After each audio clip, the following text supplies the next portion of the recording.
दोस्तों, आज की वीडियो बहुत ही खास होने वाली है क्योंकि आप लोगों का जिस बात का इंतज़ार था वो घड़ी आ चुकी है। क्योंकि आज की इस वीडियो में हम बताने वाले हैं कि धरती का प्रथम प्राणी कौन था। शायद आप लोगों के मन में ये विचार बहुत दिनों से या कई सालों से चल रहा हो कि सृष्टि का निर्माण कैसे हुआ, धरती पर जो प्रथम प्राणी आया वो कौन था। तो ये आज सारी चीज़ें हम इसी वीडियो में डिस्कस करने वाले हैं। तो वीडियो को मिस ना करें और हमारे चैनल को सब्सक्राइब कर लें और बेल आइकन को प्रेस कर लें ताकि इसी तरह की वीडियो मिलती रहे। तो चलिए और हम शुरू करते हैं। आपको जानकर आश्चर्यचकित हो जाओगे। ये कहानी सुनने के बाद आपकी आंखों का पर्दा हट जाएगा। क्या मतलब कि बहुत लोग सोचते हैं कि सृष्टि का निर्माण भगवान ने किया और जो सृष्टि पर सबसे पहला प्राणी आया था वो मनु था, लेकिन ये बात बिल्कुल भी सही नहीं है। आज इस वीडियो में हम पूरी सच्चाई जानने वाले हैं कि धरती का सबसे प्रथम प्राणी कौन था। तो कहानी को शुरू करते हैं। हमारे पहले से हमारे माँ बाप और उनके पहले उनके माँ बाप और भी उनके पहले उनके माँ बाप मौजूद थे। यह तो एक छोटी सी बात है और इसे सब लोग समझ सकते हैं। इस तरह पता लगाते लगाते हम हजारों वर्ष पीछे की ओर जा सकते हैं। हमारी धरती माता पर ही मनुष्य जाति पनपी, पर क्या धरती माता हमेशा से है और उस पर मनुष्य जाति हमेशा से है। इन विषयों पर वैज्ञानिकों ने खोज की है और यह पता लगा है कि मनुष्य जाति की कौन कहे। धरती माता भी हमेशा से नहीं है। धरती माता बहुत बूढ़ी है, पर सारी सृष्टि को देखते हुए उनकी उम्र बहुत थोड़ी है। मनुष्यों की उम्र सालों में और जातियों की उम्र सैकड़ों सालों में आंकी जाती है, पर ग्रहों और नक्षत्रों की उम्र, जिनमें कि हमारी धरती माता भी है, करोड़ों और अरबों वर्षों में नापी जाती है। हमारी धरती माता की उम्र 200 करोड़ वर्ष आंकी गई है। तुम्हारे मन में यह सवाल उत्पन्न हो सकता है कि धरती माता की उम्र कैसे जानी गई? क्या उस समय कोई मनुष्य मौजूद था जिसने धरती माता का जन्म देखा और वह लिख गया? नहीं, मनुष्य तो धरती पर बहुत बाद को आया। प्राणियों में मनुष्य बहुत बाद में उत्पन्न हुआ। पता लगाया गया है कि प्राणियों में मनुष्य बहुत बाद में आया। पहला जीव 30 करोड़ वर्ष पहले पैदा हुआ। मनुष्य जाति की आयु तो अधिक से अधिक 4 या 5 लाख वर्ष गुजरी गई है। जब धरती पहले बनी तो वह इतनी गर्म थी कि उस पर कोई जीव नहीं रह सकता था। इस प्रकार यह तो निश्चित है कि जिस समय धरती माता का जन्म हुआ उस समय कोई भी मनुष्य न था और न कोई और जीव ही था। फिर भी वैज्ञानिकों ने तरह तरह के उपायों से धरती माता की उम्र का पता लगाया। एक वैज्ञानिक हैं जिनका नाम है भूगर्भ विज्ञान। इनमें भूगर्भ या धरती के अंदर की परतों, चट्टानों आदि का अध्ययन किया जाता है। परतों के अध्ययन से यह मालूम हो सकता है कि परतों के बनने में कितने साल लगे। इस प्रकार से परतों का अध्ययन करके धरती माता की उम्र खोती गई। समुद्र में जितना नमक है इस समय है, उसका भी अध्ययन किया गया और यह पता लगाया गया कि इस समय समुद्र जितना खारा है उसे उतना खारा होने में कितने दिन लगे। इसके अलावा और भी तरीकों से धरती माता की उम्र कोती गई। सब तरह के हिसाब लगाने पर यही ठहरा कि धरती माता की उम्र 200 करोड़ वर्षों के लगभग होगी। तुम किसी आदमी को देखते हो तो कहते हो कि तुम्हारी उम्र 15, 16, 25, 26, 40, 41 वर्ष होगी। यानी जब तुम्हें ठीक ठीक नहीं मालूम होता है तो तुम उसमें एक आध वर्ष और लगा देते हो। बहुत ज्यादा लगाया तो तुम कहते हो कि इस आदमी की उम्र 25-30 होगी, यानी 5 साल की छूट रखते हो। बहुत कम हालतों में 10 साल की छूट लेकर तुम कहते हो कि इस आदमी की उम्र 30-40 या 40-50 होगी। पर धरती माता की उम्र कूदते हुए वैज्ञानिकों ने यह जो कहा है उसकी उम्र लगभग 200 करोड़ वर्ष होगी। इसमें 10-20 करोड़ वर्षों का फर्क होगा। कोई आश्चर्य की बात नहीं है।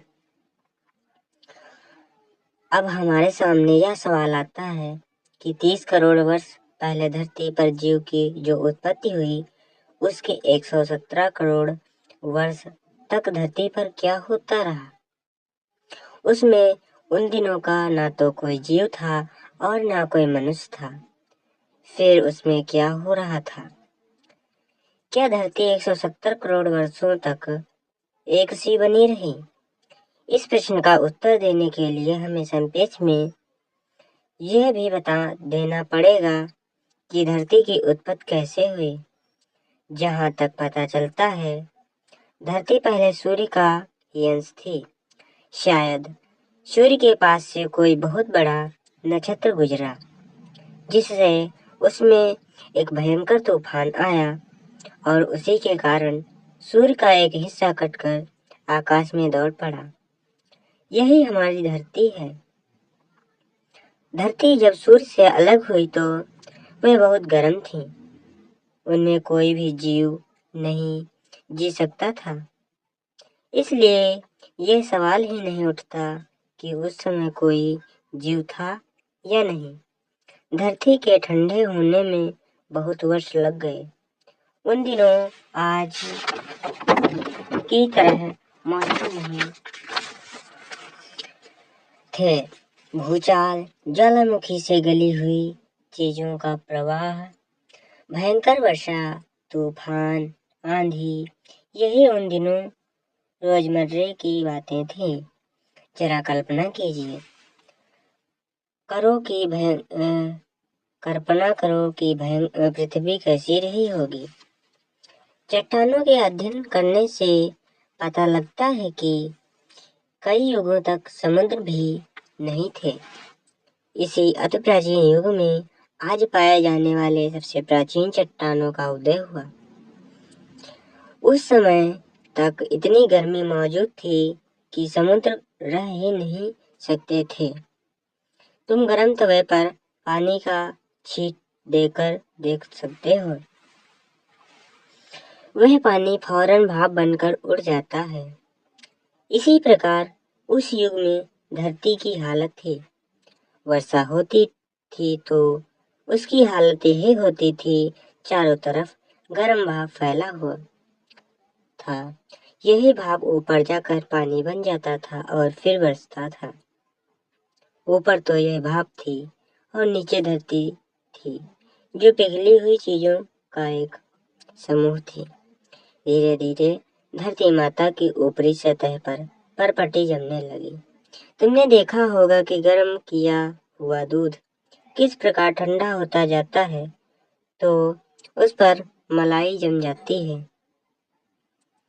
जब धरती ठंडी होने लगी तो उस पर भी परपटी जमने लगी। पर यह ना समझो कि परपटी एक बार जम गई सो जम गई। तुम खुद ही सोचो कि जब दूध पर मलाई थोड़ी थोड़ी पड़ चुकी है तो उस समय उसके नीचे से उसमें गर्मी पहुंचाई जाए तो उसकी क्या हालत होगी। मलाई फट जाएगी, बिखर जाएगी। यही हालत धरती की और बार बार हुई। बार बार परपटियां जमी और बिखर गईं। उस समय धरती का क्या रूप होगा, इसकी कल्पना की जा सकती है। आज हम धरती को देखते हैं तो हमें कहीं नदी, पहाड़, समुद्र, खेत, पेड़, जंगल ये सब दिखाई देते हैं। पर उस युग में धरती वैसी थी। इसकी कल्पना तुम तेज आंच में उबलते हुए दूध की कड़ाही से कुछ कुछ कर सकते हो। यदि तुम और भी अच्छी तरह कल्पना करना चाहो तो दूध की जगह समझ लो कि उबलता हुआ लोहा, पत्थर, मिट्टी आदि है। अब तो यह मालूम हो गया होगा कि उस युग में कोई भी जीव नहीं जी सकता था। वह जीव पशु पक्षी, वृक्ष, मनुष्य से ही नियुक्त था।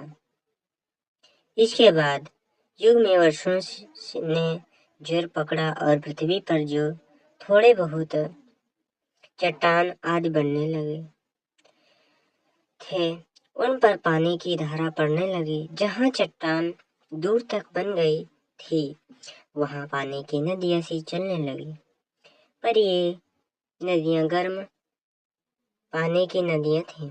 गर्म पानी के चश्मे तो तुम अब भी देख सकते हो, पर उस युग में गर्म पानी की नदियाँ थीं, जहाँ कहीं चट्टान एक दूसरे से इस प्रकार मिलती थीं कि झील और तालाब बन सकते थे। वहाँ झील और तालाब बनने लगे। इस प्रकार धीरे धीरे समुद्र का जन्म हुआ। यह न समझो कि समुद्र बनने लगा तो बनता रहा। उसमें भी बार बार बाधाएं उत्पन्न हुई और समुद्र का पानी उड़ उड़कर चला गया। ज्वालामुखियों की धाएं धाएं जारी रही।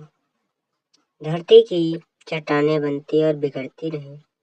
भूगर्भ वैज्ञानिकों ने इन करोड़ों वर्षों को जीवहीन चट्टानों का युग कहा है। इन युगों का कुछ कुछ इतिहास हम उस युग के चट्टानों में पा सकते हैं। चट्टान मानव पृथ्वी के जीवन के रोज नामचे के पन्ने हैं। तुम जिस तरीके से किसी को रोज नामचा पढ़कर यह बता सकते हो कि अमुक व्यक्ति ने अमुक दिन क्या किया, उसी प्रकार भूगर्भ वैज्ञानिक धरती माता के चट्टानी रोजनामचों को पढ़ सकते हैं। इन चट्टानी रोजनामचों के बारे में एक बात है कि वे सच्चे हैं। मनुष्य झूठा रोजनामचा भी लिख सकता है, पर धरती माता ने चट्टानों में जो कुछ लिखा है वे सच्चा लिखा है। केवल यही नहीं, इन चट्टानी रोजनामचों में प्रत्यक्ष प्रमाण मौजूद हैं। इस बात को जरा साफ करके समझा दे, नहीं तो बाद को जो कुछ भी लिखा जाएगा वह तुम्हारे निकट एक दादी की कहानी सी हो जाएगी। यह तो हम पहले की बतला चुके हैं कि चट्टानों की कौन सी परत कब बनी, इसे वैज्ञानिक बता सकते हैं।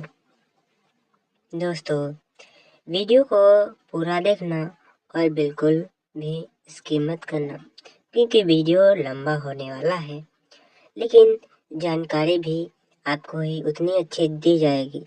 ऐसी जानकारी आपको अन्य वीडियो में नहीं मिलेगी, इसलिए वीडियो को बिल्कुल भी स्किप मत कीजिए और ध्यान से कहानी को सुनिए।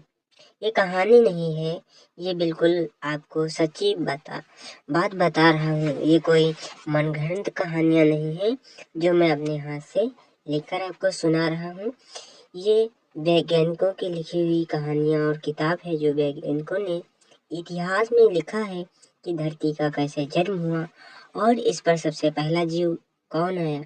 तो आज का हमारा यही टॉपिक, यही वीडियो है, तो वीडियो को बिल्कुल भी स्किप मत करें। तो हम बात कर रहे थे कौन परत कब बनी, ये हम पहले बता चुके हैं।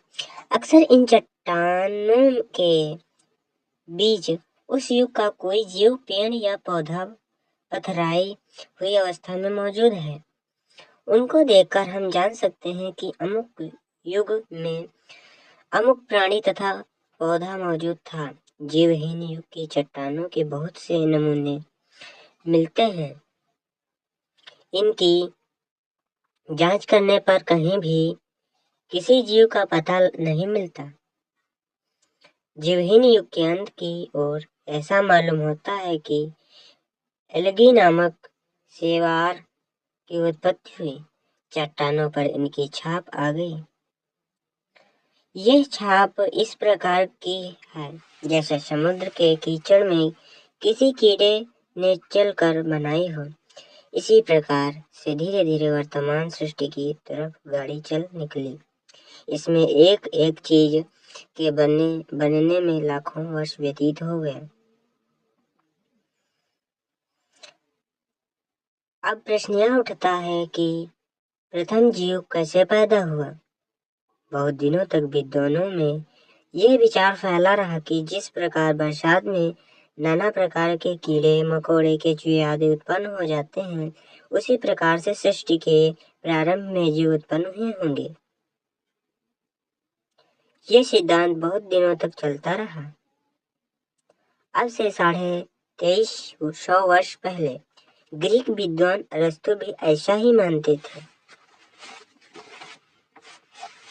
बाद को भी बहुत से विद्वानों ने ऐसा माना और कुछ लोगों ने संदेह भी उत्पन्न होने लगा।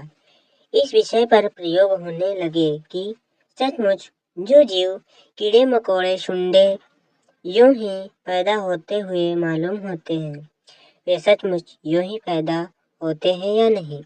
एक विद्वान ने जब इस संबंध में प्रयोग किए तो यह मालूम हुआ कि जिन चीजों को लोग अपने आप पैदा होने वाली समझते हैं, वे अपने आप पैदा नहीं होते। 18वीं शताब्दी में स्पेलेनाजी नामक वैज्ञानिक ने इस बात को साबित कर दिया कि जिन सुंडों, कीड़ों आदि को लोग अपने आप उत्पन्न हुआ मानते हैं, वे अपने आप पैदा नहीं होते।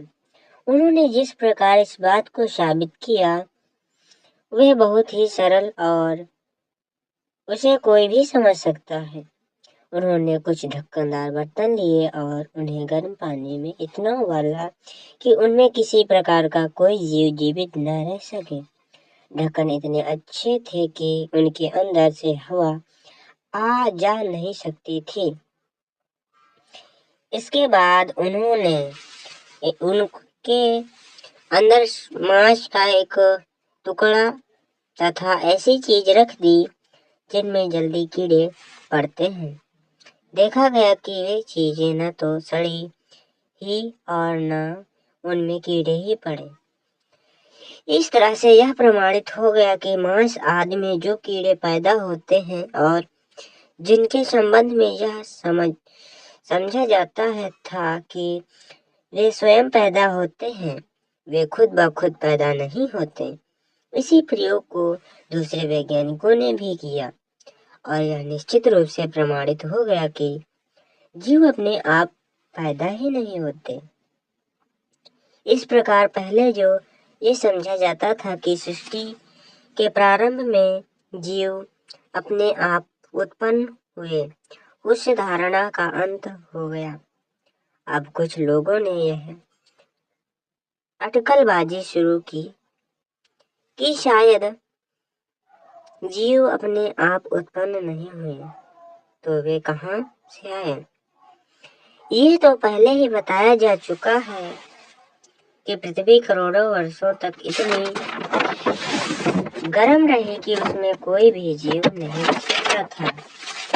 इसलिए इन अटकल वालों ने कहा कि पृथ्वी पर पहले जीव किसी और ग्रह से आए होंगे।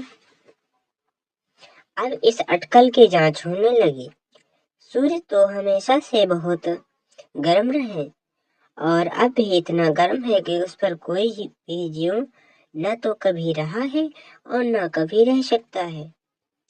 अन्य ग्रहों की जांच की गई तो पता लगा कि बहुत कम ग्रह ऐसे हैं जिनमें प्राणी जीवित रह सकता है। सर जेम्स ने हिसाब लगाकर बतलाया कि सारे विश्व ब्रह्मांड में 1 अरब में एक ही अंश ऐसा है जिसमें जीव रह सकते हैं। इससे इस बात की संभावना तो हो गई कि किस दूसरे ग्रहों या आकाश पिंडों में कहीं कहीं प्राणी हों और इस कारण उनमें पृथ्वी पर प्राण आया हो, पर यह बात भी उतनी आसान नहीं थी।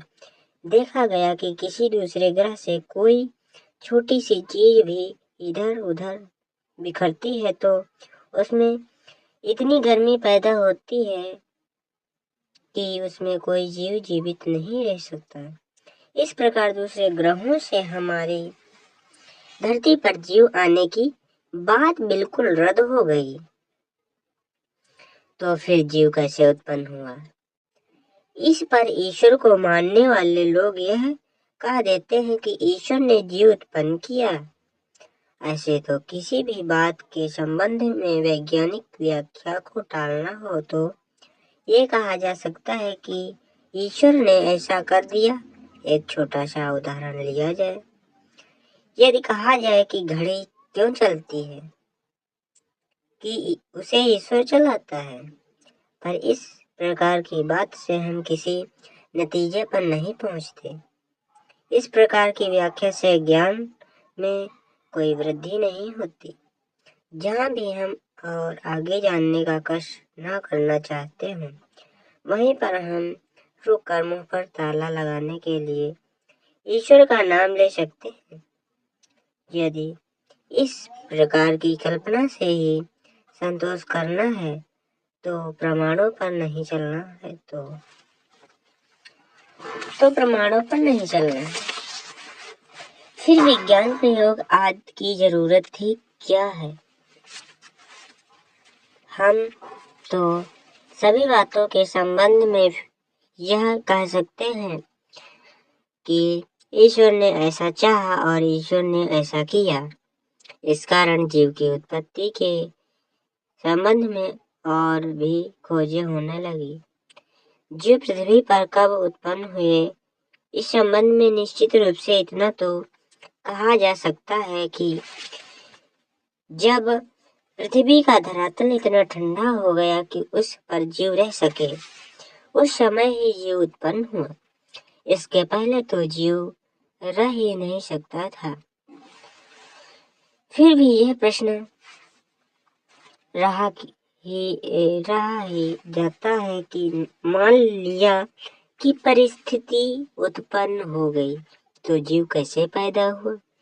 इस पर विज्ञान अभी निश्चित रूप से कुछ कह नहीं सकता, पर ऐसा अनुमान किया जाता है कि जो परिस्थितियां जीवन की उत्पत्ति के लिए आवश्यक थीं, उनका एकत्र होना, जैसे गर्मी, सर्दी की अधिकता का न होना, उन गैसों का उचित परिणाम में होना जिनमें जीव पनप सकता है। अब ये परिस्थितियां निश्चित रूप से क्या थीं, यह बताना कठिन है। कठिन इसलिए है कि यदि ये सारी परिस्थितियां मालूम हो जाती तो जीव उत्पन्न करना संभव होता। यह मान भी लिया जाए कि अब पृथ्वी पर वैसी परिस्थितियां कहीं नहीं है तो भी उन परिस्थितियों को प्रयोगशाला के अंदर उत्पन्न करना संभव न होगा। अभी वैज्ञानिक लोग उन परिस्थितियों को बहुत बारीकी से जान नहीं पाए। इस पर संबंध में जीव विज्ञान के सभी विज्ञान एकमत हैं कि जीवन का आरंभ पहले पहले उत्पन्न समुद्रों के किनारों पर जो नाले आदि थे उनके छिलछिले पानी में हुआ होगा। पहले पहल जो जीव उत्पन्न हुआ होगा वह किसी प्रकार की काई की तरह रहा होगा, जो जीव का प्रमाणहीन वस्तुओं के बीच है। सोपान के रूप में रहा होगा। इसके बाद धीरे धीरे उसमें जीव के गुण आ गए।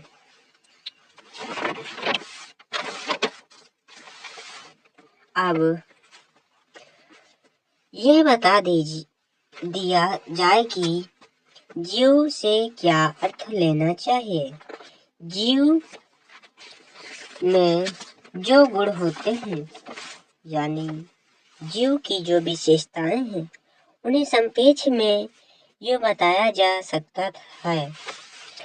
जीव में एक तो किसी प्रकार की वृद्धि या विकास की सामर्थ्य होती है। एक पत्थर के टुकड़े को 100 वर्ष भी जगह पर रख दिया जाए, एक पत्थर के टुकड़े को अगर 100 वर्ष भी एक जगह रख दिया जाए तो वह नहीं बढ़ेगा, पर एक प्राणी बढ़ेगा। जीव में दूसरा गुण यह है कि वह बाहर से खाना लेता है। खाने का अर्थ यहाँ मुंह से लेने का नहीं, खाने का अर्थ केवल बाहरी चीजों से संतुष्टि लेना कहा है। इस संबंध में भी प्राणी और पेड़ पौधे तथा पत्थर में फर्क समझ में आ सकता है। इसके अतिरिक्त जीव का यह गुण है कि वह अपनी जाति को बढ़ाता है। बढ़ाने की यह क्रिया बहुत से उपायों द्वारा हो सकती है। एक तो अंडा, बच्चा, बीज आदि। जिस प्रकार से आमतौर पर प्राणियों को अपनी जाति बढ़ाते हुए हम निरंतर देखते रहते हैं, उस प्रकार जो जाति बढ़ाना चलता ही रहता है। पर कोई बात बहुत छोटे प्राणियों में बिल्कुल ही दूसरे उपाय से वंश कायम रहता है। कई बहुत छोटे प्राणी, जिनमें सृष्टि का प्रथम प्राणी अमीबा भी है, जिस प्रकार से वंश बढ़ाते हैं वह बहुत मजेदार है। वे एक हद तक बढ़ते हैं, इसके बाद वे टूटते हो टुकड़े हो जाते हैं। इनमें से प्रत्येक टुकड़ा एक नया प्राणी बन जाता है। इस प्रकार इनमें वंश वृद्धि होती है। ये अमीबा इतने छोटे हैं कि वे आंख से नहीं दिखाई देते, दूरबीन या अणुवीक्षण से ही दिखाई पड़ सकते हैं। पर कुछ मन से बड़े प्राणी भी हैं जिन्हें हम आंख से देख सकते हैं। वे भी इस प्रकार अपना वंश बढ़ाते हैं। जैसे प्राणी शब्द के सुनते ही हम यह समझते हैं कि उसकी आंख, कान, नाक, हाथ, पैर, फेफड़ा आदि होगा। उसी प्रकार से अमीबा के संबंध में नहीं कह सकते। सच तो यह है कि वह नाम मात्र का एक प्राणी है। उसमें प्राण की ऊपरी विशेषता केवल एक ही है, यह है कि वह कुछ गति है। पर उसमें यह जो गति है उसे भी ध्यान से देखने पर ही पता लगेगा। यूं तो आकाश में कितनी ही रुई जैसी चीजें उड़ती रहती हैं, पानी में कितनी ही चीजें बढ़ती रहती हैं, और ये चीजें निरंतर उड़ती और बहती रहती हैं, फिर भी ये चीजें प्राणी नहीं बन जाती। इनमें गति होते हुए भी ये प्राणी कहलाने के योग्य नहीं है। ये देखा जाए तो अमीबा की गति इनकी गति से कुछ अधिक नहीं है।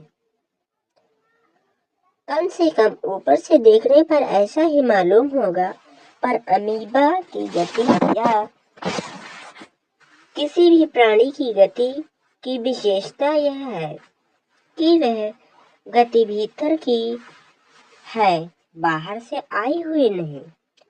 यूं तो अमीबा एक अत्यंत तुच्छ प्राणी है होने के कारण छोटी से छोटी लहर इसे इधर से उधर ले जाएगी, पर इस प्रकार बाहर से पानी या हवा के झोंकों झोंके के कारण हवा के झोंके के कारण जो गति उसमें आती है उसमें संपूर्ण रूप से स्वतंत्र गति भी उसमें है, जिसके कारण न केवल वह अपने इर्द गिर्द के जड़ पदार्थों से बल्कि हमने जिस एल्गी नामक समुद्री काई काई आप लोग जानते होंगे कि काई जो हमारे आसपास जो हरी हरी जम जाती है दीवारों पर, जहाँ ठंडा मौसम होता है मतलब जहाँ सर्दी होती है वहाँ जम जाता है, उसी को कहते हैं काई। और यही हमारा जो है सबसे विश्व का सबसे छोटा पौधा जो है काई होता है, ठीक है। यहीं से हमारे पौधे का निर्माण हुआ था। तो काई का वर्णन किया उससे भी अलग और विशिष्ट हो जाता होगा। इस प्रकार प्रथम जीव का जन्म हुआ। अनेक युगों तक तो हमारी यह धरती एक उबलती हुई कड़ाही के रूप में रही, फिर भी अनेक युगों तक सारी धरती पानी से ढकी हुई रही। उसी अवस्था में उसमें प्राणी का प्रथम प्रकाश हुआ और अमीबा जैसे करीब करीब जड़ प्राणी की उत्पत्ति हुई। ये अमीबा हजारों वर्ष तक पृथ्वी के एकमात्र निवासी रहे। इसी अमीबा से प्राणी जगत की सृष्टि का प्रारंभ हुआ। बहुत से लोग, विशेष धार्मिक लोग, ऐसी शिक्षा देते हैं कि जब से सृष्टि हुई यानी हमारे इस जगत की सृष्टि हुई तब से मनुष्य उत्पन्न हुआ। हम पहले ही बतला चुके हैं कि ऐसी बात नहीं है। हम यह भी बतला चुके हैं कि इसका प्रमाण क्या है। इसका प्रमाण यह है कि चट्टानों के अंदर पृथ्वी का जो इतिहास लिखा हुआ है उसमें कहीं भी मनुष्य का पता उन युगों में नहीं मिलता है जिनमें वैज्ञानिकों ने यह बताया है कि मनुष्य नहीं था। इसके विपरीत अमीबा तथा उसके बाद आने वाले जीवों का अस्तित्व हमें चट्टानों की पुस्तकों में पढ़ने को मिलता है। सृष्टि के इतिहास को समझने के में यह बात याद रखना जरूरी है। सृष्टि के प्रथम प्राणी अमीबा आंख से अदृश्य रोग के जीवाणु या कीटाणुओं की तरह थे। सर आर्थर टॉमसन के मतानुसार ये आदिम जीव पौधा और जीव बल्कि काई और जीवाणु के बीच की किस्म के थे। यह आश्चर्यजनक नहीं है क्योंकि अभी जीव उत्पन्न हो रहा था और वह जड़ पदार्थ था, काई से मुश्किल से अलग हुआ था। हम जीवन की विशेषता में यह बता चुके हैं कि जीवन खाना या पुष्टि ग्रहण करता है और उसे कैसे ग्रहण करता है था। दूसरे प्रश्न से पहले उत्तर देते हुए हम यह कह सकते हैं कि मुंह न होने के कारण अमीबा सारे शरीर से ही पुष्टि ग्रहण करता है और वह पानी तथा उसमें मौजूद तरह तरह के नमकों तथा कार्बन डाइऑक्साइड से अपनी पुष्टि ग्रहण करता है। अमीबा अपने शरीर के टुकड़े का अपने वंश की रक्षा करते हैं। इस प्रकार से यह कहा जा सकता है कि अमीबा एक अमर प्राणी रहा। जैसे मनुष्यों तथा अन्य प्राणियों में स्वाभाविक मृत्यु होती है, ऐसे अमीबाओं में स्वाभाविक मृत्यु नहीं होती थी। फिर भी वे मृत्यु से संपूर्ण रूप से मुक्त नहीं थे। जब अन्य नए बड़े प्राणी उत्पन्न हुए तो ये नए प्राणी इन्हें खाने लगे। इसके विपरीत जिस जल या गंदे पानी में ये रहते थे उसके सूख जम जाने से भी उनकी मृत्यु हो सकती थी। जो ब्यौरा दिया गया उसमें स्पष्ट है कि अमीबा बहुत ही छोटा और तुच्छ प्राणी है। भी ऐसी बात पर इसको प्रथम प्राणी होने का गौरव प्राप्त हुआ है। इस संबंध में यह याद रहे कि केवल जीवों के क्षेत्र में नहीं, पेड़ पौधों के क्षेत्र में भी यही हाल रहा है। अब आप कितने बड़े बड़े पेड़ पौधे देखते हैं, पर सबसे पहले पौधे काई थे। उसी प्रकार अमीबा सबसे पहला प्रथम प्राणी था।